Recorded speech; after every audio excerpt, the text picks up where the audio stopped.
বা rash driving করে তাহলে কিন্তু আপনারা বারণ করবেন যে এত করে বা র্যাশ ড্রাইভিং করে গাড়ি চালানো দরকার নেই।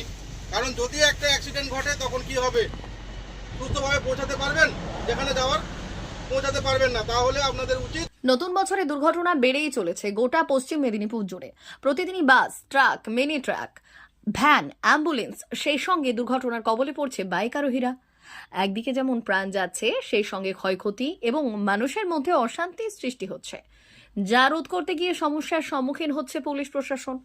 বেশিরভাগ দুর্ঘটনা ঘটছে দূরপাল্লা বাস সহ দীঘা রুটের বাসগুলিতে, যে বাসগুলি পশ্চিম মেদিনীপুর থেকে ছেড়ে খড়গপুর মকরামপুর হয়ে দীঘা যায়। তাই এবার সেই দুর্ঘটনা রোধ করার জন্য উদ্যোগী হলো জেলা পুলিশ প্রশাসন। এদিন খড়গপুরের রূপনারায়ণপুরে হাই রোডে দাঁড়িয়ে ট্রাফিক পুলিশ অফিসাররা সেফ ড্রাইভ সেফ লাইফের অঙ্গ হিসেবে বাসগুলোকে দাঁড়িয়ে তার ড্রাইভারকে যেমন সচেতন করলেন, সেই সঙ্গে এক প্রস্থ পাঠ দিলেন বাসের যাত্রীদের। ড্রাইভারদের তারা নির্দেশ দিলেন বাসের সঙ্গে রেষারেষি না করতে, সেই সঙ্গে জোরে গাড়ি না চালাতে। অন্যদিকে বাসে থাকা যাত্রীদের তারা সতর্ক করে তিনি অফিসাররা নির্দেশ দিলেন, যদি এমন পরিস্থিতি দেখেন যে ড্রাইভার জোরে চালাচ্ছেন, আপনারা তার প্রতিবাদ করুন, গর্জে উঠুন। পাশাপাশি হাইরোড দিয়ে যাতায়াতকারী ট্রাক ড্রাইভারদেরও এক প্রস্থ নির্দেশ দিলেন এক ট্রাফিক অফিসাররা। তাদের নির্দেশ দিলেন কোনো প্রকার রেষারেষি না করতে, সেই সঙ্গে হেল্পারকে দিয়ে ড্রাইভিং না করাতে। এই ধরনের সচেতনতা কর্মসূচি ক্রমাগত চলবে বলে জানিয়েছেন এই অফিসাররা। যদিও পুলিশের এহেন ভূমিকায় খুশি বাসযাত্রী সহ ট্রাক ড্রাইভারও, সকলে এক বাক্যে স্বীকার করে নিয়েছেন পুলিশ প্রশাসনের এই সতর্কতায় অনেকটা দুর্ঘটনা এড়ানো সম্ভব হবে।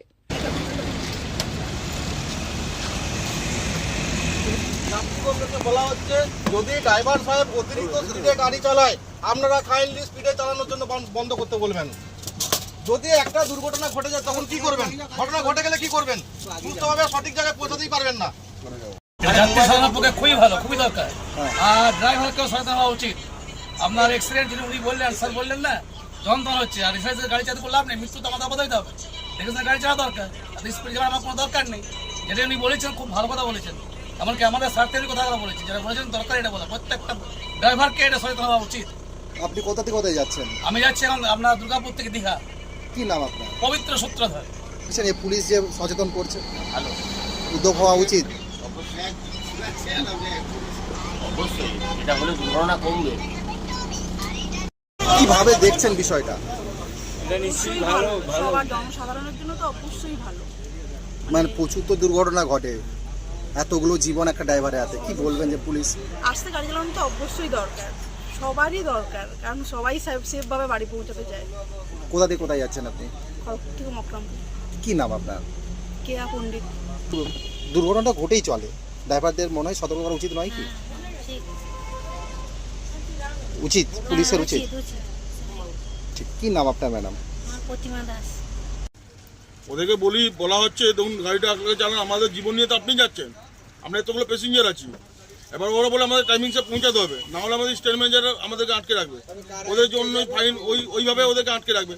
ওরা দেরিতে পৌঁছালো, দেরিতে পৌঁছানোর জন্য কী করলো, ওদেরকে 10 মিনিট লেট করে আবার অন্য বাসকে ছেড়ে দিল। তো ওর ড্রাইভাররা কী করবে? ওরা ওই জন্য রেসারেসি করছে। এসটিজিপি এর ওসি আমরা প্রত্যেকটা বাস ড্রাইভারকে আজকে আমরা সচেতন করছি যাতে ওরা ওভার স্পিডে গাড়ি না চালায় এবং ঊর্ধ্বগতিতে যেন গাড়ি না চালায়, এবং যারা যাত্রী এবং ড্রাইভার আছে ওরা যেন সেফ জায়গায় নিরাপদে সঠিকভাবে পৌঁছাতে পারে। এটা আমরা কন্টিনিউ করছি এবং করব। কীভাবে আমরা যতদিন না আমার রোড অ্যাক্সিডেন্ট কমছে বা মানুষ সচেতনে আসছে, ড্রাইভার সচেতনে আসছে, যতক্ষণ না পর্যন্ত আমাদের কন্টিনিউ এটা চলতে থাকে। আপনার চিন্তাভাবনা ছিল রাস্তায় অ্যাক্সিডেন্ট প্রচুর সংখ্যা বাড়ছে, অ্যাক্সিডেন্টের সংখ্যা বাড়ছে প্রচুর পরিমাণে। এর আগেও আমরা করেছি, প্রোগ্রাম করেছি, তাতেও তো কোনো কিছু হচ্ছে না। সেই জন্য আমরা আবার এটাকে নতুন করে আবার আমরা সূচনা করেছি যাতে কন্টিনিউ এটা করা যায় এবং বাস ড্রাইভার এবং হেল্পার যাত্রী যারা আছে তাদেরকে সচেতন করার জন্য, সঠিক ড্রাইভার যারা আছেন তারা যেন সঠিকভাবে যাত্রীদেরকে সঠিক জায়গায় নিরাপদে পৌঁছে দিতে পারে। D news, Rupnarayanpur.